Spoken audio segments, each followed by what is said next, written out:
Okay, सब लोग अपने अपने मोबाइल को बंद रखिए, कोई बीच में कोई खोलना नहीं, ठीक है? कोई भी खोलना नहीं, याद रखिएगा। हाँ, बीच में आप मोबाइल खोल करके कोई भी बस प्रार्थना में डिस्टर्बेंस नहीं करना है, ठीक है? Okay pastor, now you start. हाँ, 10 minutes, हाँ, remember 10 minutes because we have no time. Again, after the message, we have to go for different intercessory prayer. Okay, start. Mark, which one? 11th chapter. Unmute your mobile. Your mobile is mute. Yes. Mark 11, from 22 to 23. Mark 11, 22 and 23. Yes. ठीक है, मार्कुस 11 अध्याय, सब लोग याद रखिए। मार्कुस 11 अध्याय, सब लोग निकालिए। मार्कुस 11 अध्याय, उसका 22 और 23। Okay, you read pastor. It reads as follows. It says, "Have faith in God." Jesus answered, "Truly I tell you, if anyone says to this mountain, go throw yourself into the sea, and does not doubt in their heart, but believes that what they say will happen, it will be done for them." Okay, 22 और 23 में लिखा है, मरकुस 11 अध्याय 22 और 23 में लिखा है, यीशु ने उसको उत्तर दिया, परमेश्वर पर विश्वास रखो। मैं तुमसे सच कहता हूं कि जो कोई इस पहाड़ से कहे तू उखड़ जा और समुद्र में जा पड़, और अपने मन में संदेह ना करे, वरन प्रतीति करे कि जो कहता हूं वह हो जाएगा, तो उसके लिए वही होगा। With this verse, I want you to know, if you are going through poverty, you are able to speak to that mountain and declare yourself rich, and you'll see it will come and manifest physically. आमीन। आप अगर किसी भी परिस्थिति में अगर गुजर रहे हैं, चाहे वो पहाड़ जैसे परिस्थिति क्यों ना हो, चाहे आर्थिक समस्या क्यों ना हो, अगर आप किसी भी अंधकार की परिस्थिति में होकर के अगर गुजर रहे हैं, अगर आप विश्वास के साथ प्रार्थना करोगे, तो वो परिस्थिति पहाड़ की जैसा होने से भी हो जाएगा। आमीन। The Bible says, "Have faith in God."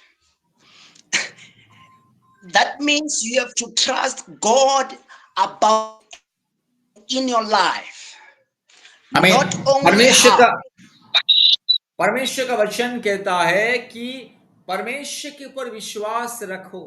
अगर आप परमेश्वर के ऊपर विश्वास रखते, संपूर्ण विश्वास रखते हैं और प्रार्थना करते हैं, तो आप जो भी प्रार्थना में मांगोगे आपको वो मिलेगा। God, He is a rewarder of faith. परमेश्वर विश्वास को, अर्थात विश्वास करने वाले को उपहार देने वाला, प्रतिफल देने वाला या पुरस्कार देने वाला परमेश्वर। You need to have faith in God for your prosperity. आपको अपने उन्नति और विकास के लिए परमेश्वर के ऊपर संपूर्ण भरोसा और विश्वास करना बहुत ही जरूरी है। Never give up, but have faith even when you go through trials and tribulations. कभी भी विश्वास को त्यागना नहीं है। अगर आपको किसी परीक्षा में, समस्याओं में होकर के अगर गुजरना भी पड़े, तो कभी भी विश्वास को त्यागना नहीं है और परमेश्वर की विश्वास के मार्ग से हटना नहीं है। आमीन। God's promises are yes and amen. You have to believe upon God's promises, and they will परमेश्वर का come to प्रतीक, manifestation. परमेश्वर का प्रतिज्ञा दो चीज में क्या होता है, सफल होता है। हाँ और आमीन में परमेश्वर का प्रतिज्ञा सफल होता है, और परमेश्वर भी हाँ और आमीन में उत्तर देता है और अपने महिमा को वो प्रकट करता है। The one that promise, he is not a man that he should lie. देखिए, परमेश्वर मनुष्य नहीं है जो झूठ बोलने वाला। मनुष्य झूठ कहता है, लेकिन परमेश्वर है, वो परमात्मा है, इसलिए वो कभी झूठ नहीं कहता है। आमीन। When God promise, He's gonna bring it into manifestation. परमेश्वर का प्रतिज्ञा हमारे जीवन में सफलता लेकर के आता है। It does not matter how long it may last, but what you should know is that God, He looks upon His word to bring it to completion. परमेश्वर का प्रतिज्ञा कब हमारे जीवन में पूरा होगा, सफल होगा, उसका समय का कोई मायने नहीं रखता है। लेकिन परमेश्वर जो प्रतिज्ञा किया है वो जरूर पूरा करता है। उसका प्रतिज्ञा कभी विफल नहीं होता है। बस उसके लिए हमें धीरज के साथ इंतजार करना बहुत ही जरूरी है। You have to believe upon God. Don't look at your physical situation. आपको हमेशा परमेश्वर के ऊपर संपूर्ण विश्वास रखना, भरोसा रखना जरूरी है। लेकिन अपने परिस्थिति के ऊपर भरोसा नहीं रखना है। परिस्थिति को देख करके डगमगाना नहीं है। When the Bible says you are rich, that means you have to believe that you are rich. परमेश्वर जब बाइबल में कहता है कि मैं तुम्हें आशीष करूंगा, धन संपत्ति से आशीष करूंगा, स्वर्गीय धन संपत्ति दूंगा, तो आपको उस वचन के ऊपर विश्वास करना जरूरी है। When the Bible says you are healed, you have to believe that you are healed, and you will जब see पर, it manifesting physically. जब परमेश्वर का वचन कहता है कि तुम्हें चंगाई मिलेगा, मतलब तुम्हें चंगाई मिलेगा ही मिलेगा। और उस प्रतिज्ञा का वचन अर्थात चंगाई के वचन के ऊपर तुम्हें विश्वास करना ही जरूरी है और परमेश्वर की महिमा को अपेक्षा करना जरूरी है। God, He is with you. Don't fear. परमेश्वर आपके साथ है, इसलिए कभी भी भयभीत और निराशा नहीं होना है।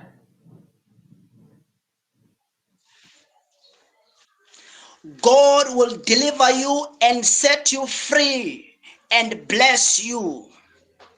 परमेश्वर आपको हर प्रकार की समस्याओं से, विपत्ति से छुटकारा देने वाला परमेश्वर हो, आपको आशीष देने वाला वो परमेश्वर है। Believe upon God's word and pray. परमेश्वर के वचन में विश्वास कीजिए और प्रार्थना कीजिए, तब जाके परमेश्वर की महिमा आपके जीवन में आएगा। You will see the blessings of God in your life, in your family, upon your business, upon your relationship. आपके जीवन में, पारिवारिक जीवन में हो या आपके व्यवसाय के जीवन में हो या आपके जो व्यक्तिगत जीवन में हो या आपके जो सांसारिक जीवन में परमेश्वर का आशीष जरूर आएगा। बस केवल आपको परमेश्वर के ऊपर विश्वास करना बहुत ही जरूरी है। In the book of John 14, verse 26, Jesus said, I'm not going to leave you alone. I'm going to leave you with the Holy Spirit. Fear not. यूहन्ना 14 का उसका 14 अध्याय में लिखा है कि मैं तुम्हें कभी नहीं छोड़ूंगा, त्यागूंगा। मैं तुम्हें अनाथ करके त्यागूंगा नहीं, छोड़ के जाऊंगा नहीं, प्रभु यीशु मसीह कहता है। The Holy Spirit is gonna teach you everything that I have taught you and remind you of everything that you have learned from Him. आमीन। पवित्र आत्मा आपको सारी चीज सिखाएगा और पवित्र आत्मा आपके साथ रहेगा अगर आप परमेश्वर के ऊपर भरोसा रखते हैं तो। With the power of the Holy Spirit, we are able to overcome fear. आप पवित्र आत्मा के सामर्थ के द्वारा आप डर भय को विजय पा सकते हैं। The Bible says, by the anointing, yokes are broken, burdens are uplifted. पवित्र आत्मा बाइबल में कहता है कि हर प्रकार की जो बोझ और शैतान की बंधन से परमेश्वर हमें छुटकारा देता है। When the Holy Spirit comes upon you, it will give you boldness. It will give you faith to speak to that mountain, to speak to that challenge. जब परमेश्वर की आत्मा आपके जीवन में आएगा तो आपको एक हिम्मत देगा, बल देगा, ताकत देगा और आपके जीवन में पहाड़ जैसे समस्या रहने से भी उसको पवित्र आत्मा हटाएगा। The Bible says we are given authority over all powers of darkness. परमेश्वर का वचन कहता है कि परमेश्वर ने हमें विश्वासियों को अर्थात उनके बच्चों को इस संसार की हर प्रकार की दुष्टता की सामर्थ, शैतान की सामर्थ, हर प्रकार की अंधकार की सामर्थ के ऊपर विजय पाने के लिए और शत्रुओं के हर एक सामर्थ के ऊपर विजय पाने के लिए और शत्रुओं के हर एक पराक्रम को बस अपने पांव के नीचे रौंद करके विजय पाने के लिए परमेश्वर ने हर एक उनके विश्वासियों को और दास दासियों को, उनके बच्चों को परमेश्वर ने अधिकार दिया है। When you are poor, declare you are rich, you will be rich. जब हम गरीबी अवस्था में या आर्थिक समस्या में है उसी समय परमेश्वर से प्रार्थना कीजिए कि प्रभु मैं धन्यवाद देता हूं कि आपने मुझे स्वर्ग या धन दौलत दिया करके विश्वास के साथ प्रार्थना कीजिए तो परमेश्वर जरूर आपको धन संपत्ति स्वर्ग या धन दौलत आपको देगा।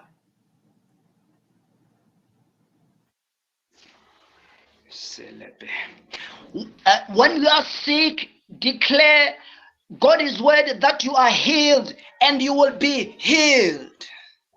अगर आप चंगाई के लिए प्रार्थना कर रहे हैं तो प्रभु को धन्यवाद देना, प्रभु मैं धन्यवाद देता हूं कि आपने मुझे चंगा किया है करके वो चंगाई के वचन को, परमेश्वर का प्रतिज्ञा को अविश्वास जब करोगे तो आप सच में चंगाई पाओगे।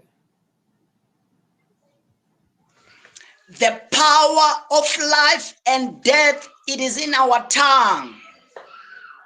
जीवन और मृत्यु का जो सामर्थ्य है ना हमारे जीव में, हमारे जीव के द्वारा हम जीवन की बात कर सकते हैं, जीव के द्वारा हम मृत्यु की बात भी कर सकते हैं।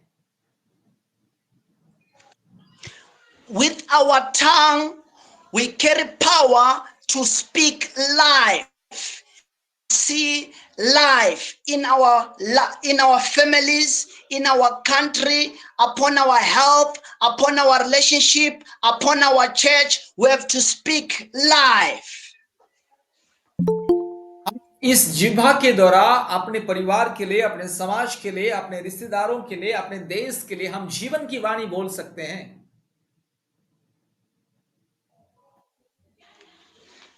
The Bible says you will hear a voice that will go before you, the voice of the Holy Spirit that will tell you which way you should take. परमेश्वर का वचन कहता है कि परमेश्वर की उपस्थिति आपके आगे जाएगा, आपके जो वचन है ना वो आपके आगे आगे आगे जाएगा और परमेश्वर आपके साथ साथ रहेगा, बाइबल कहता है। The Holy Spirit, He's gonna lead you, He's gonna guide you. Fear not the powers of darkness.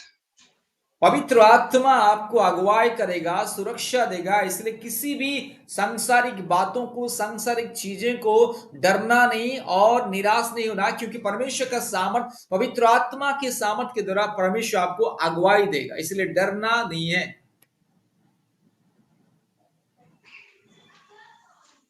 We need the Holy Spirit in our spiritual walk, in our families, in our relationships, in our churches. We need the fire of the Holy Spirit to lead us. हमारे व्यक्तिगत जीवन में, पारिवारिक जीवन में, हमारे सांसारिक जीवन में या हमारे जो संपर्क में पवित्र आत्मा बहुत ही जरूरी है। जब पवित्र आत्मा हमारे साथ रहेगा तो परमेश्वर हमें हर प्रकार की परिस्थिति में विजय देगा और हमें उन्नति देगा और हमें सफलता देगा। Let us pray always. Let us pray always, and we'll see God is blessing in our lives. आइए हम लोग प्रार्थना करेंगे कि परमेश्वर का आशीष कैसे हमारे जीवन में आता है, उसके लिए हम लोग प्रार्थना करेंगे, देखेंगे और हम बस दृढ़ता के साथ परमेश्वर के ऊपर भरोसा करेंगे, विश्वास करेंगे और प्रार्थना करेंगे। When we pray, situations they change. There is power in prayer. जब हम प्रार्थना करते हैं तो हमारी परिस्थिति बदल जाता है, क्योंकि प्रार्थना में वो सामर्थ्य है हमारी परिस्थिति को बदलने के लिए। I want everybody to know when they pray, God hears them when they pray. जब हम प्रार्थना करते हैं कि परमेश्वर हमारी प्रार्थना को सुनता है और हमारे जीवन में अद्भुत महिमा को प्रकट करता है। I want you to know the Lord will answer your prayers through Pastor Penny. और परमेश्वर पास्टर पानी के द्वारा जब आपके लिए वो प्रार्थना करता है तो परमेश्वर उनकी प्रार्थना के द्वारा उत्तर को देता है। The Bible says in the book of 2 Chronicles chapter 20 verse 20, believe upon the Lord your God you shall be established, and believe his servant the prophet you shall prosper. परमेश्वर का वचन कहता है दूसरा जो इतिहास 20 का 20 में लिखा है कि परमेश्वर के ऊपर विश्वास करना है। परमेश्वर के दास दासी के ऊपर जब हम विश्वास करेंगे और प्रार्थना करेंगे तो परमेश्वर उस प्रार्थना को सुनता है। I declare as God's servant a sign, a wonder, a miracle to take place to you. I declare your prosperity in the name of Jesus. आज में परमेश्वर के नाम से आप लोगों की उन्नति, समृद्धि, सुरक्षा, चंगाई को मैं परमेश्वर के नाम से ऐलान करता हूं। On this broadcast, we join together with Pastor Penny praying for you. I want you to know from now on, you will see physical manifestations of God's blessings in your life. You will cry no more. You will cry no more. You will cry no more in Jesus Christ's name. आमीन। आज में प्रभु का दास pastor पानी के साथ मैं भी आप लोगों के लिए प्रार्थना कर रहा हूं ताकि आप लोगों के शारीरिक जीवन में परमेश्वर का महिमा प्रकट हो जाए और परमेश्वर आप लोगों के जीवन में अद्भुत कार्य करे और आप लोग कभी और निराशा में ना रोए। आप लोगों की रोना, आप लोगों की निराशा परमेश्वर दूर करे। इसलिए हम पास्टर पानी के साथ आज के दिन से हम लोग प्रार्थना करते रहेंगे। आमीन। I want you to have faith and believe in God. In Jesus Christ's name, God bless you. We love you. आमीन। आमीन। चाहता हूं कि आप लोग संपूर्ण प्रभु यीशु मसीह को विश्वास करें, पवित्र आत्मा परमेश्वर को विश्वास करें और प्रभु में आगे बढ़े। परमेश्वर आप लोगों को, आपके परिवार को बहुत ऐसे आशीष करे और मैं आप लोगों को बहुत बहुत प्रेम करता हूं यीशु मसीह के नाम से। प्रभु आशीष करे। Thank you so much, Pastor, loving Pastor, young Pastor. Thank you so much for wonderful, heart-touching words about our faith and the power of prayer. प्रभु आपको बहुत ऐसे आशीष करे। सुंदर वचन जो अविश्वास और प्रार्थना के बारे में आज पवित्र आत्मा हमें बताया कि हमें हर परिस्थिति में प्रार्थना करना है, विश्वास रखना है, परमेश्वर के ऊपर भरोसा विश्वास रखना है। मेरे प्यारे भाई और बहनों, इंसान जब इंसान के ऊपर भरोसा रखता है तो धोखा खाएगा, याद रखिएगा। लेकिन इंसान जब परमेश्वर के ऊपर विश्वास करेगा तो कभी धोखा नहीं खाएगा, वो आशीष पाएगा, परमेश्वर की महिमा उसके जीवन में आएगा, उन्नति, समृद्धि, सफलता पाएगा। इसलिए हमेशा परमेश्वर के ऊपर भरोसा रखिएगा, हमेशा परमेश्वर के दास दासी के वचन के अनुसार, आज्ञा के अनुसार, उनके आदेश के अनुसार जीवन व्यतीत कीजिएगा। परमेश्वर का आशीष हमेशा आपके पीछे लगा रहेगा। प्रभु हम सबको आशीष करे। सुंदर वचन के लिए प्रभु भाई को, हमारे भाई को बहुत ऐसे